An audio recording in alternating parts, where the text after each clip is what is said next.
All right, welcome to this episode of All Things Locks Podcast. Got a very special guest today, Steven Crissien, who has a digital marketing agency where he helps businesses get leads and is also a producer on the Ed Mylett podcast and is now also helping future and current entrepreneurs discover how to start their own podcast as well. Steve, I'm so happy to have you on the show, man. Thanks for joining us. Thanks, Dan. I'm definitely super excited to be on it. And you actually pronounced my last name good, so I'm stoked.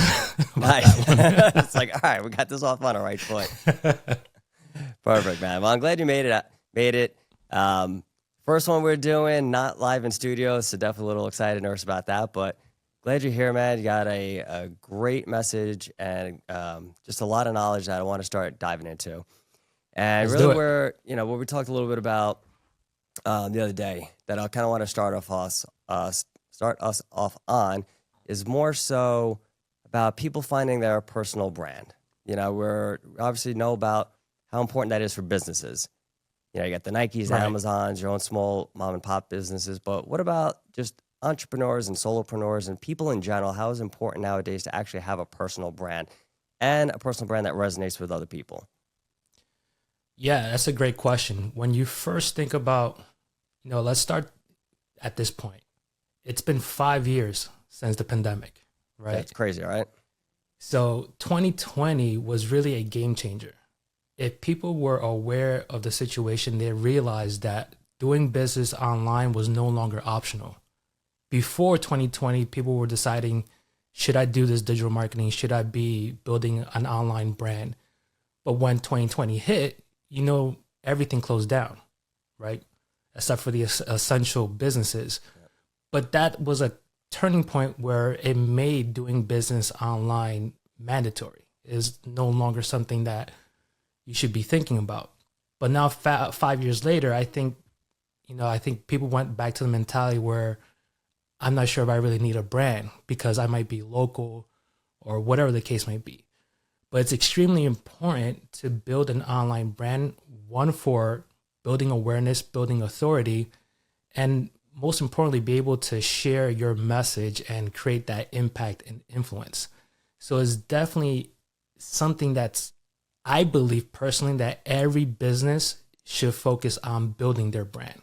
Now, everyone has their own concept of what a brand might be, right? Some will say it's like their logo, their font, their color schemes. But I really believe that branding is the customer experience that you provide to the people that you're serving. Steve Jobs said it the best, right? Apple wasn't built on the logo or the font or anything. They were really built on building the best customer experience that they can provide. And that was their branding. So to answer your question, I definitely believe that every single business, and then we're going to talk more about the medical and the healthcare industry, every single person needs to build a brand. Yeah, so to pick up on that a little bit, right? The way I look at it too, I think it's very easy for businesses to see where they're at in their timeline to obviously help make some decisions, right? I'm just starting out, so obviously I should start building a brand, creating an online presence potentially. But what about those businesses that they've been around for a while? And there's one thing that just always flabbergasts me, like you're doing a Google search for a business, and it's been in business for 15 years. And then maybe they have something like 2 Google reviews, or you go to their website, Right. and their website's crap, or you're like, let me do what a lot of people do, which is go on social media.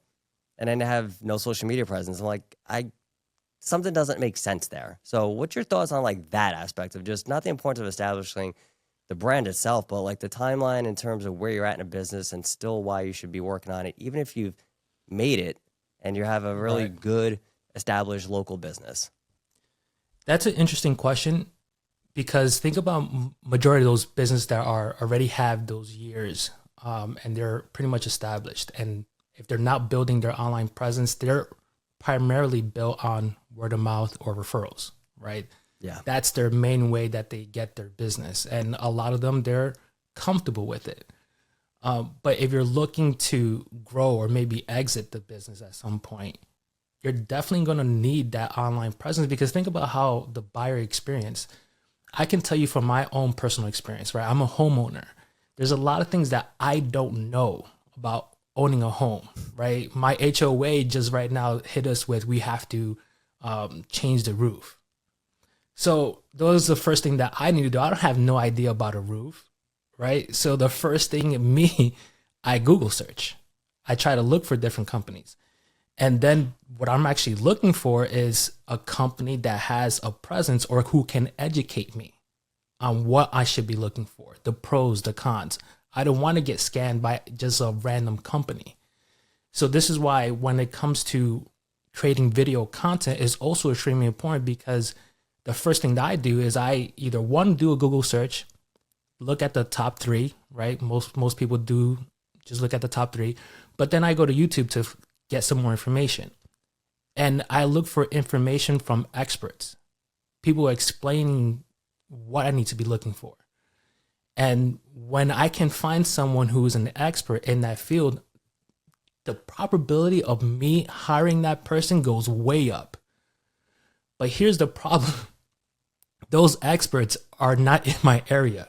A lot of the people that are actually doing it right are somewhere out west or nowhere near where I need to find a company.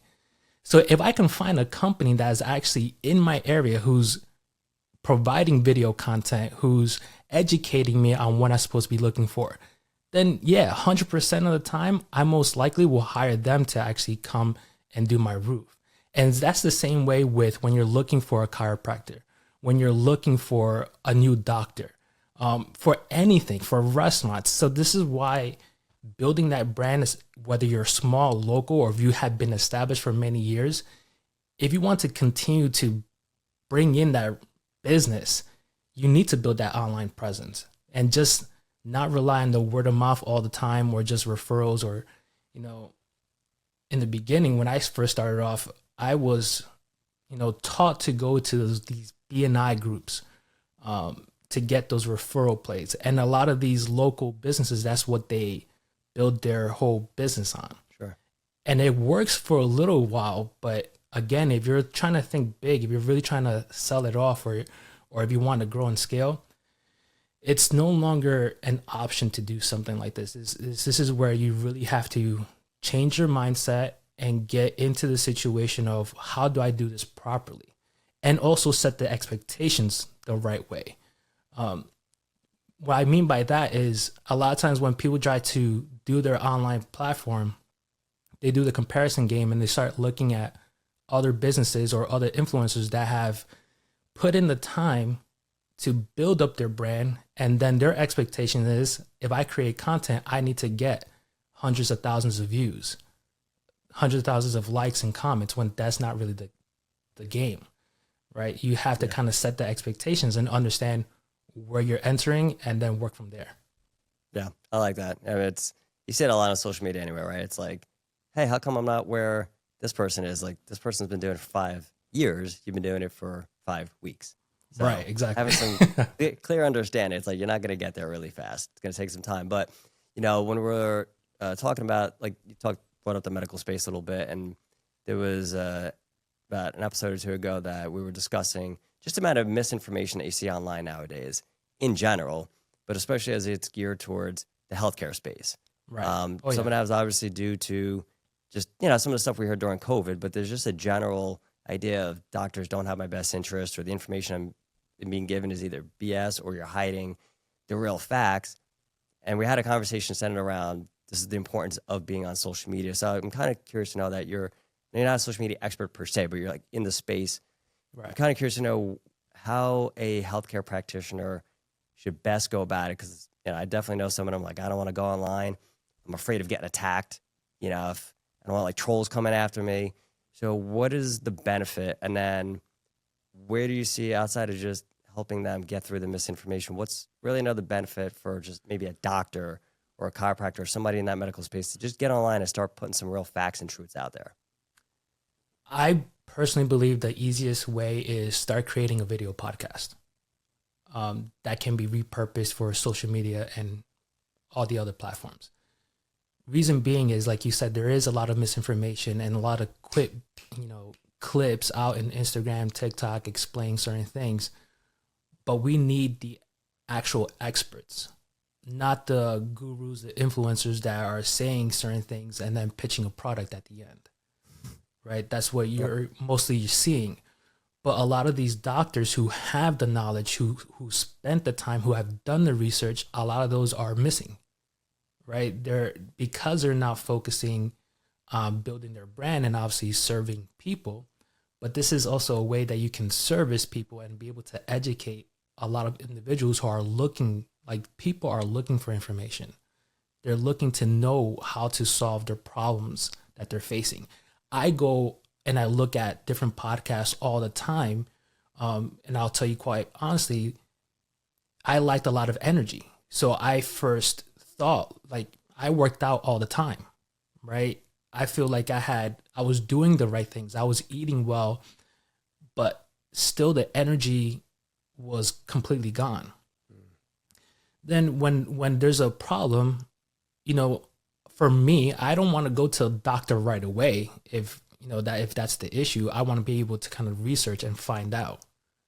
This is where those doctors can come in, because if they can explain why I might be facing these types of issues, I can do my own research. And if a doctor will explain why I should be looking at this specific supplement or looking at doing some blood work, then I'll be like, all right, now it's time for me to actually go see somebody. What do you see? I got it.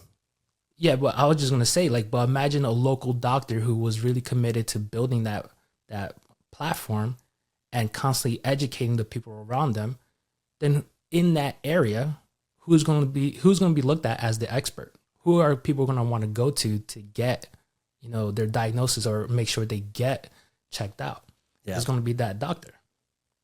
So what I was going to ask you, and you brought up a really good point that I want to get back to, but I'm going to ask you a different question first, which is, what do you see because there are some doctors out there on social media who have huge following. Some of them have their own podcasts. Some of them are just, going on other people's podcasts. But what do you see as the biggest differentiator between the doctors and the healthcare providers who are able to build a pretty big platform, like a social platform, versus maybe the ones who are like, Steve, I'm out there and I'm doing it, but I'm getting no following? Like, what do you think is the number one thing that creates the biggest disconnect just in that healthcare space alone?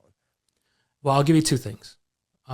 Bonus. Okay, great. Yeah, I'll give you two things, because in the show that I produce, we get a lot of doctors that jump onto the show because they're like the expert in their field, whether it's stress related, they can be mental health related experts. So we have a wide range of doctors. The two things that I notice a lot that kind of hinders their growth is storytelling and their delivery.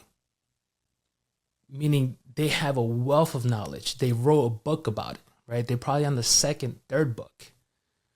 But the problem of trying to bring it down and not so much of an academic level, if they can explain it and tell the story behind it and be able to communicate and deliver it, know how to deliver those things. You and I were talking offline about, one of the things I love to do is watch comedians. Not so much for the comedy, that's part of it, but because they're so good at the storytelling. They're experts at knowing how to deliver their content. They know when to wait. They know how to become silent. They know now I got to deliver the next joke. So when you look at them, they blow up because people love to hear stories. So if these doctors were to be able to know how to deliver their own content, that's when you're going to start seeing the explosion in their growth, because people are going to want to know more about what they do. I can't remember her name, but she's based out of the UK. She's a psychologist, but what she does is that she creates content, and the way she does it is with props. So all her pieces of content is like showing through different, it's like show and tell. Yeah. And when she creates those videos, it's like, all right, now I can understand it, because the way she delivered the content, the way she told that story, it made it into a level that I can understand.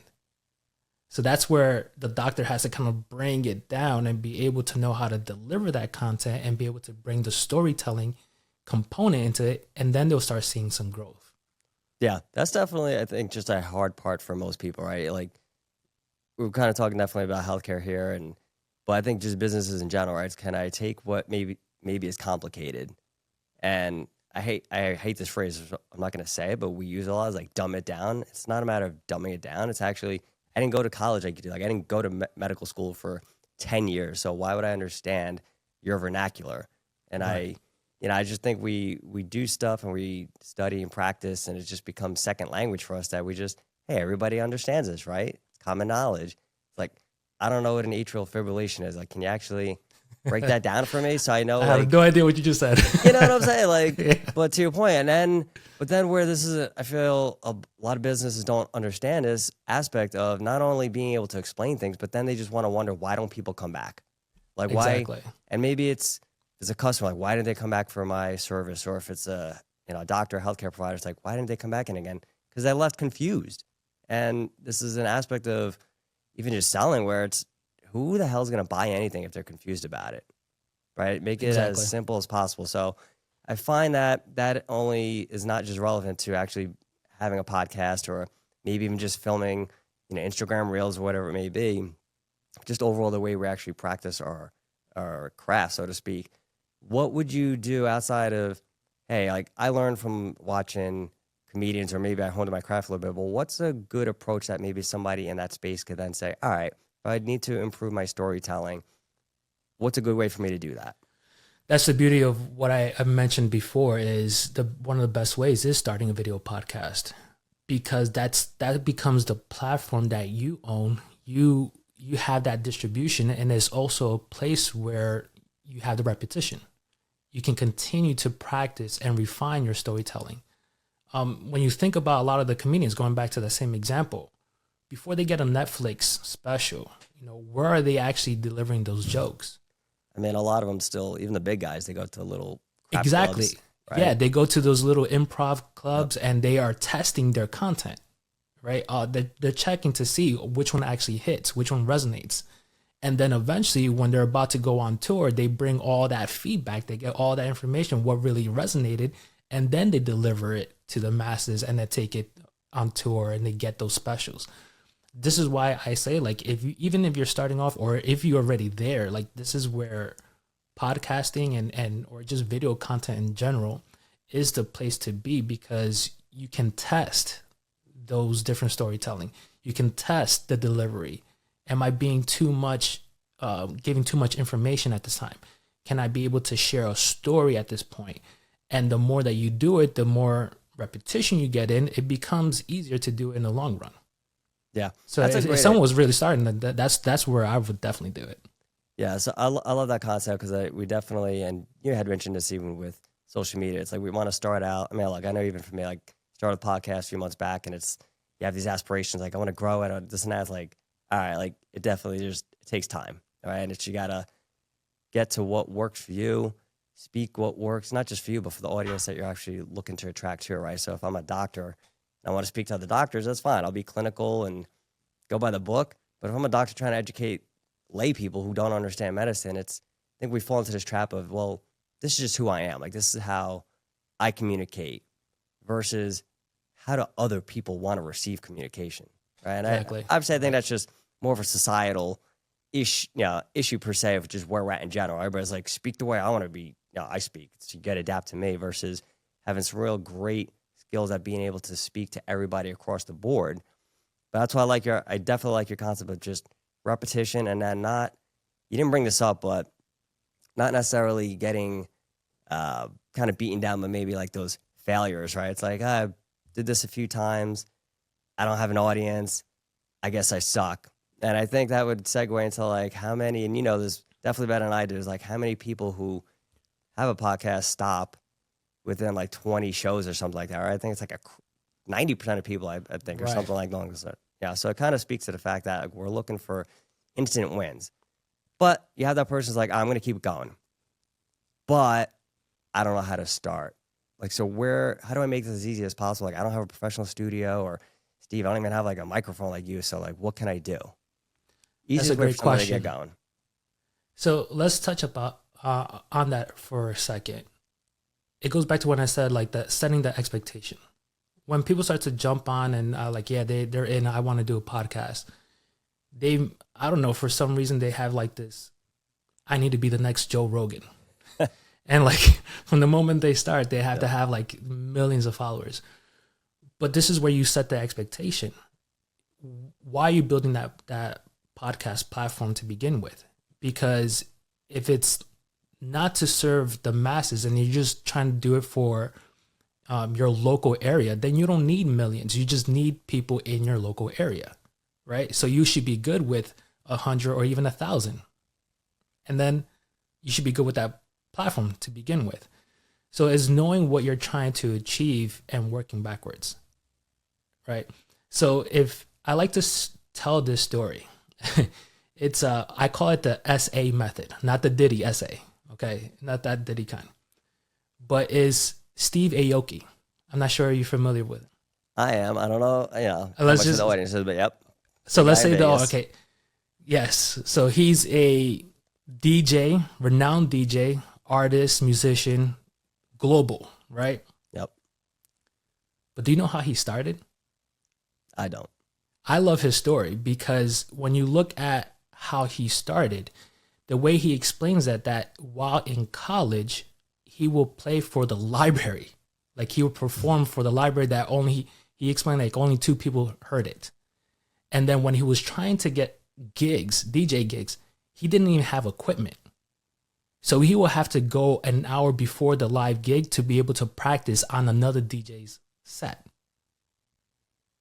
And then when he was actually in the gig, he will explain that only 5 people were there. And 2 of them were his friends.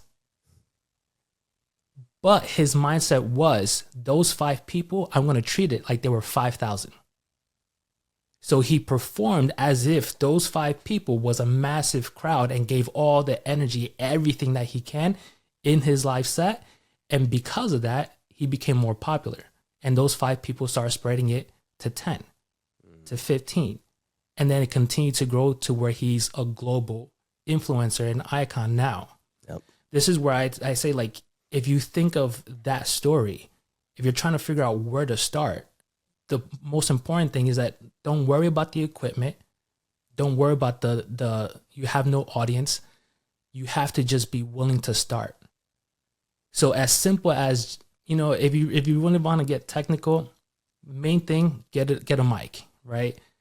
Audio is important. If you can get a simple camera to start with that gives you a good, good quality output, that's all you need. And then eventually, if you want to start investing into a bigger platform, studio-wise, then obviously build it out. But the key thing is that you can start delivering the content, start practicing your storytelling, and that's what's going to, give it your all. Give it, don't just be half in. Do it. And once you start getting followers, this is where a lot of the people that start building the podcast, I believe that they fall off. Because they think, I only got 1 view, I only got 5 views. And they don't see the importance of that. So I share the Steve Aoki because people need to start paying attention to those one person that listened, or that 5 people that listened, and get their feedback and start engaging. Because I go by 3. The reason why, I'm kind of fast forwarding, but I think this is important. When you're starting a video podcast, there's 3 things that you kind of have to keep in mind. The whole purpose is, I call it the 3 C's. First C is to create the content, right? The storytelling, and provide value that way. The second is conversion. You eventually want them to convert into your practice, your business, your firm, become a loyal fan, subscriber, or customer. The third one, which is most importantly, is to build, the third C is a community. You're providing this value because you want to build your tribe. You want to build people that are like-minded, and you want to continue sharing. This is why if you just get 1 listener, if you get 5 listeners, it's important to continue to engage with those people, because the more you engage with them, the more they start spreading it. And that's how you can grow quicker. Does that make sense? Yeah, no, 100%. I like that a lot. I think that's an aspect that we tend to forget, right? It's like, I think the Steve Aoki's story. It's like, really, are you going to prepare for the moment that you want to be in? Is almost like what you're saying, right? So it's like, if you're not going to deliver for 5 people, what the hell is going to give you the repetition, like you were talking about before, the repetition to be able to deliver when it's thousands? You know, it's not just for many people a light switch that they can just flick it on. It's like, you got to put the work in. You got to kind of condition the body and the mind to know, like, all right, lights are on. I'm going to deliver for who's ever in front of me. And I do find out that's something that we tend to forget in business. It's, well, like I said, I only got 2 people here. So I'm like, I'll just go through the motions because there's not enough people. Or this concept that really frustrates the hell out of me, which is, you got some customers or patients, these are VIP because maybe they have more money, or if you're in healthcare, they got great insurance, and then everybody else, it's like, hey, you could just treat them like whatever. It's like, that's not the way to run the business. And I find that it's very indicative of the kind of messaging you would have in marketing and the kind of performance, so to speak, of how you have to act and talk and what you need to deliver to actually give people consistent value. Because like you said, like everybody starts, I love this phrase, everybody starts at 0, right? Nobody just, unless you're like, you're already freaking famous and then you launch the channel. It's like, all right, I got 10 million subscribers. Like, we're not all Ronaldo. Yeah, exactly. But like, even Ronaldo started at 0. Like, we all start the same place. But it's, what did they do to get to where they are? And you mentioned at the beginning about comparing. It's like, we always look at it in a bad way of, well, I'm not where this person was, as opposed to, what did they do to actually get there? All right, can I compare my work ethic to theirs? Can I compare my strategy to theirs and maybe just see what worked already and just kind of borrow their playbook so I can, over time, get to where I need to be? So I love that aspect a lot. Now, business is also going to say, that's great. Like, I'll find the time, I'll get my podcast, I'll start creating some organic content like Gary Vee calls it. But at the end of the day, Steve, I still need leads, right? I still got to spend money on marketing, getting people in. So when we're looking at kind of maybe combining the forces, so to speak, of like organic content that you post on social media versus paid ads, how do you think that's best to combine them to work together? That's a great question. I love the question because that's a constant, debate every single time that we get. But it's not one versus the other. You need both. Yep. Right. So you start off with the organic. So at least the process that I teach to people that are in my circle is you use the organic, and Gary explains this very well as well. You use the organic to test out what content resonates. What are people actually watching? What do they want to receive more of? Then you let the data let you know what to actually put paid traffic to, right? So if you're producing 5, 10 pieces of content or 100 pieces of content, and half of them are no good, but the other half are good, and they're getting a lot of views, then now where to put that money into, right? So it's not that you do one or the, you have to do both. It's just that it comes later on in the process. Some people just try to leap forward and just do a whole bunch of paid traffic. And when they start looking at the numbers, they just put $1,000, $5,000, $10,000 in ads, and they're not getting any conversions. Well, yeah, you skip the whole process and you just try to speed up everything, just thinking that if I put money into it, and then you start blaming, oh, this is why Facebook ads don't work, Instagram ads don't work, YouTube ads. No, they all work. It's just that you're not following a framework. You're not following a process. And, to kind of understand the whole picture, let's look at an example of a restaurant. When you go to a restaurant, you want to, before you even look at the food, what would be some things that you're actually looking at?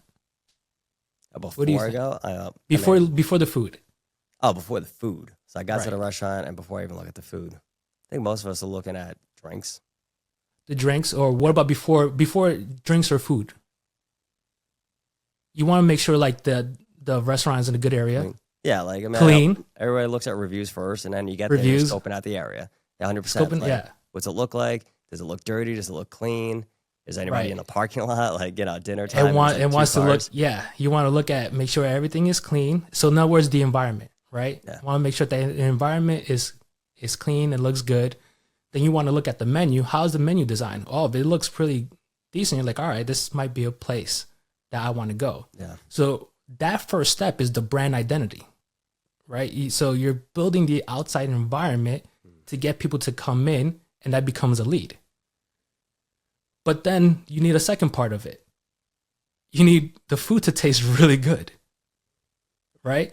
So even if you go there and it looks really great on the outside, it has a great vibe, you're feeling the energy, like, oh, this is a good place that I want to come check out. But then you have the meal and the product sucks. Then what do you think about the whole business itself? Yeah. Would you want to come back? No. Yeah, most people wouldn't.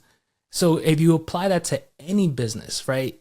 The brand, like the outside, how you build it out, right? The online presence, those are like the environment, getting that vibe that, all right, this place has good reviews.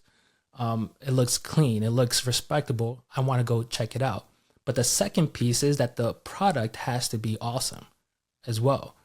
Because when you have those two pieces, then you get people wanting to come back more. They had a great experience. I want to keep getting more of this. So this is where if people are wanting to get leads now, then you have to see both components. Are your product really delivering on what is offering? Because there's a lot of, you and I know, right, in the space, there's a lot of people that promote so many different products, but they don't live up to their standards. So because of that, they might have a good experience online and be like, all right, this person has a great brand. I want to check it out. I want to experience it more. But when they try out their product, is not favorable, they don't come back. They don't become repeat customers. So that's where not only is the branding important, but you also have to make sure that the services or the product that you're offering is also at a high level, because that's what's going to get people to keep coming in. Yeah, that's such a great point. And I don't want to deviate so much, but I do find that's a big disconnect, right? It's like you said, spending $8,000-$10,000 maybe on Facebook ads, and then I keep going back to you as the person who's running it for me. Like, I got to spend more, I got to spend more. It's like, all right, well, what's happening that you're not like doing something positive with the person that's coming in? Like, why are they not either coming back, or why are they not referring other people? You know, it's like, are you looking at stuff like your customer acquisition costs, like your lifetime value, things like that? And, you know, even like maybe in healthcare, it's like, I need more patients and more patients. Like, you have an issue with retention. So are you working on that? Like, I'm sure people in marketing are like, I'd love to take your money, but if I'm like a real good individual here, like you are, it's like, let's find the root cause of why you need to spend more and more and more. I do feel like, you can correct me if I'm wrong, because you work with business owners, and this is going to kind of lead me to another aspect, but the ego that some of us have of, it's a great product. Like, I'm good, you know, it's great. Just get them in and we'll be fine. Or like, maybe the product's not great, but I have a great sales team and they'll sell them on it. So there's aspect too of having some ego in like a ownership leadership position, where there's that component, and then the other component of where they're hiring somebody like yourself or hiring another marketing agency, and then they want to dictate the cop, you know, what your here's the ad. It's like, no, I don't like that. I want to run this, or like, I want to tell you how to actually do your job. Yeah. To keep the answer really short, I don't work with those people. It's just because if you're bringing us in, then you have to also, it's a level of respect. Like, we are the experts here. There's a reason why you're in this problem to begin with. And it's something that obviously whatever you've tried in the past is not working. So you're going to have to kind of take a step back, let us do our thing. And if we don't deliver results, then all right, maybe come and say something. But first, give us the chance, the opportunity to work our magic and be able to provide the results that you're looking for. So yeah, the owner needs to kind of think of checking their ego, work on what you're good at. It obviously it's not the marketing side if it's you're hiring a marketing agency, and let the agency do its thing, and also believe that they have a process and obviously to deliver results. So that's the thing that I would say. Like, they really need to check the ego before they even jump into a call with another agency. Yeah, which is definitely hard for some people out there. So, oh yeah, it's definitely different. Like I experienced this so many times. But eventually, when they can see the results that we deliver, then they're like, all right, they feel a little bit. That part of it is they might not be too comfortable yet. They don't know if you can deliver on what you're saying. That was going to actually be my question for you is, maybe they've either been burned, hired a few agencies. Right. Or They've done in the past. And they've gotten maybe shit results or their version of shitty results. Or you have the person who's just like, I'm ready to make the jump, but either A, I've never done it, or B, my trust factor is not where it needs to be. So how do I actually identify the right person or agency to help me just with digital ads and getting leads? It can happen many different ways. One way that I like to do it is, think of it as we're building a relationship. I want this to work for you and for myself. So before we do a long-term agreement, let us work for X amount of days, 60, 90 days, right? At a certain rate. I wouldn't say discounted rate. It'll be more like this is going to be the flat rate for now. And then so that way you can feel comfortable of the type of deliverables, the work that we're going to provide, and make sure that we're also hitting our goals and our metrics so you can feel comfortable. And then once we hit those goals, then go back onto the table and say, all right, this is the actual, right? So the way I like to frame is that from the very beginning, I let the people know, like, this is the price point, right? This is how much it's going to cost, but this is all the deliverables. And this is the expectation that you should see for our team and what we should expect from your team. And let's work for X amount of days. So at least, like, if someone's really skeptical, then kind of it eases them off, right? Like, all right, I'm not in a long-time commitment. He's going to be doing everything. And then also I put certain things that will incentivize our team to do it. So for example, if we can get you to X amount of revenue or get you to X amount of subscribers, then there's a clause that will say that we'll get a percentage of whatever else that comes in. That way that it's a flat fee. I'm not charging you any more, but it's going to be now performance based. Now it's on our end to produce, to give you the results, because now it's going to be tied to your success as well. So it's more like negotiating, right? Creating a deal that is going to be working for both sides. But honestly, like, this is where I don't want to say anything negative about, people that are just like Facebook ads or they niche down to a specific type of area because they just want to get the business.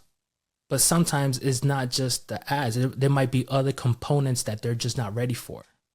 So you kind of have to see, like, the whole, where are they at? What have they done in the past? Let's see where you're at a high level, and then let's fix the areas before we even do paid ads. Or, maybe you are doing paid ads. It might be the offer is not great. You might be getting a lot of views to the ads. The ads are converting really well, but for some reason they're not buying the product. Then that means there's an issue with the offer, right? So there's a lot of different components that people need to, if you're on the agency side, is really be willing to serve others versus just the bottom line of your own business. Yeah. Right. I could appreciate that for sure. It's definitely, and you mentioned something that I feel like there's a big disconnect, which is just, like you talk about expectations, but if you're a business owner, it's, all right, what are you actually trying to get out of this? Like, what's the result we're going for with, you want to spend, you have a $5,000 budget. What can that get you? But what's, I want to get 100 new people a month. Like, well, with this ad spend or whatever it is, with the cost that you're giving us, you can get half of that. Or a lot of business owners, I feel like you ask them, well, what's your goal with this? And it's like, I don't know, just get more customers, get more patients. Like, how many? What's your version of like an outcome that's successful? And that's where I feel like either some agencies don't even ask those kind of questions. Right? It's just like, all right, how much you want to spend? Okay, good. I'll get to work and start doing it for you. And then the owner's like, this campaign stunk because it didn't meet my level of where it should be. But it's because nobody took the time to actually just, let's get on the same page as to what's realistic, what should we expect to see here, what's the desired result, what happens if we don't hit it, what happens if we blow past it. Like you said, it's like, can we put it in a set? So that's where I just think overall communication is probably high on the list of things to really make sure we're addressing. So for those business owners who are like, I don't know what to do, like, how do I determine a good person? It's like, all right, well, let's go into this onboarding call, knowing what do you actually want out of it first. and then you can kind of go from there. Would you say that's kind of like where we need to be? Absolutely. Yeah, definitely. Like, communication is key. And I think you nailed it right in the head. Like, they don't have these conversations. And a lot of times they're just on one end, just focusing on closing the deal, that don't really take the time to diagnose your patient, right? So imagine going to a doctor and then they're just like, they don't even check you out. And then they're just prescribing you whatever just because they just want to get you, get the business. Yep. You're not going to feel any level of connection or relationship, or never want to, did this doctor really take the time to actually check me out? So in a way, that's how I like to view anyone that I talk with, right? And yourself, right? I'm pretty sure you do the same thing. We want to know the actual root cause of the problem, not to just provide you any type of, service or solution with the hopes that maybe it will work. We want to get to the root cause of things, because then we can provide the actual frameworks, the steps that we need to go through to make sure we get the exact things that you want. Because like you said, a lot of people say, oh, I want a lot of leads. And then, okay, we get a lot of leads, but then they're like, oh, these leads are crappy. But you didn't specify. You said you wanted a lot of leads, so you got a lot of leads. But what they really meant is, oh, I really want to get X amount of revenue from this campaign. Yeah. Then there's a whole different mindset shift that you need to start considering. Yeah. It's like, I wanted this kind of person with this revenue, with this business. It's like, all right, well, you told me none of that at the beginning. So right. How would I know that without being a mind reader? So exactly. That was the exact same thing I was about to say. Everyone thinks that we're a mind reader and they're supposed to kind of like automatically guess what you actually want.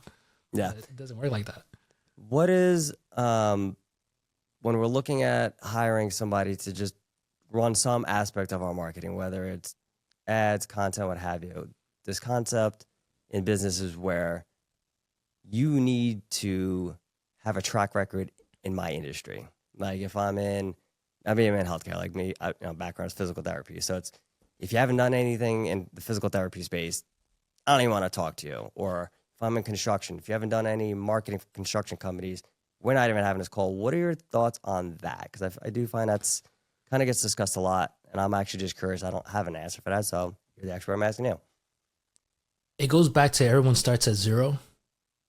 So I don't want to neglect the person just because they don't have any background or any experience, but they have to come with the right positioning.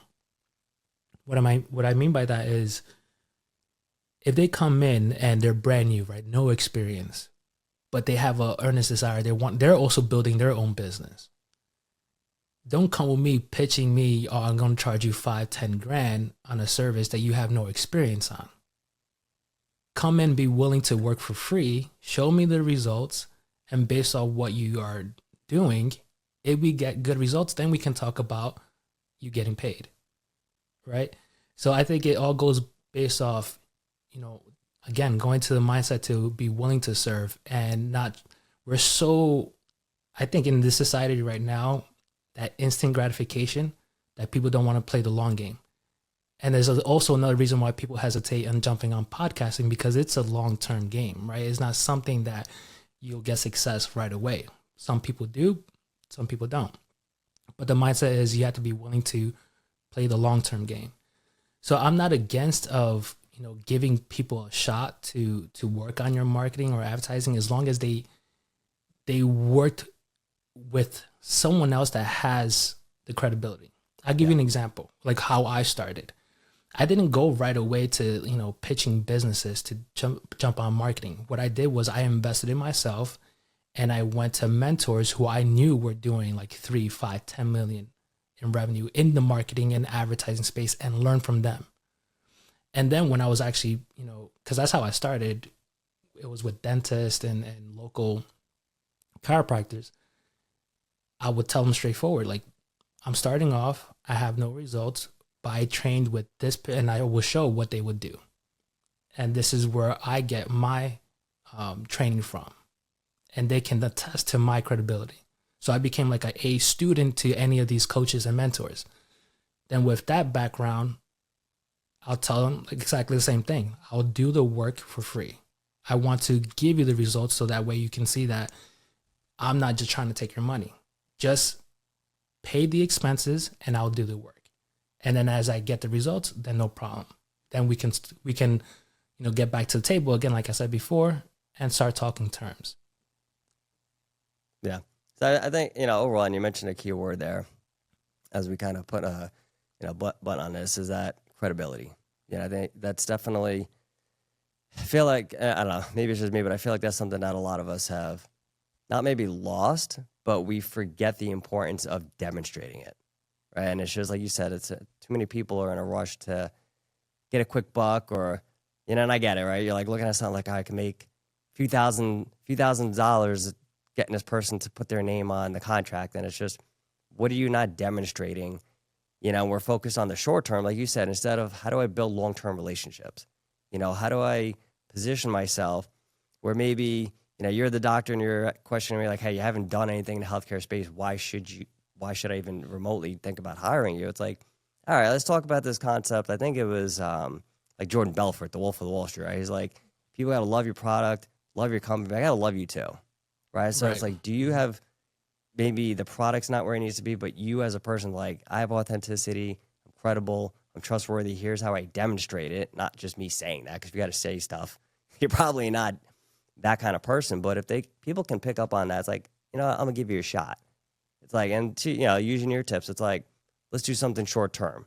Let's do, 60, 90 days, like you said. Let's see what kind of attitude or, good attitude you bring to this project. Like, those kind of things go a long way. And I feel like even on the business side of it as a business owner, I think we're always looking for that person who's like, they check every single box. It's like, you have to have 5 years in marketing and have worked with 10 healthcare companies or 10 restaurants. And it's like, all right, like, you're going to pigeonhole yourself and make it extremely difficult to find anybody, right? It's like hiring an employee. It's like, you need to be 5'10" with this body mass index. It's like, all right, you're going to be searching for an employee for long term. So I do feel like some of the stuff you laid out is just great tips on how to actually work with people, identify maybe more so like what kind of marketing individual I should hire, how to really kind of wade through maybe some of the noise to actually figure out, like, is this person going to be good?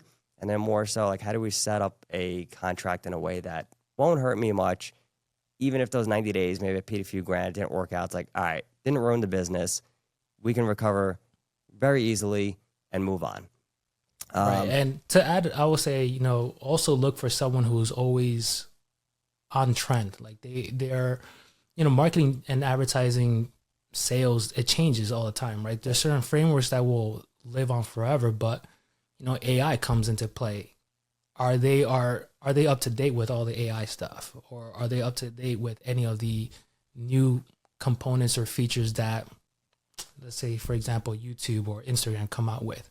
So you're always going to want to find the person who loves to, get into the weeds of all of it and know the system, so that way that's the right person to work with, because obviously some people don't like that. That's not their interest.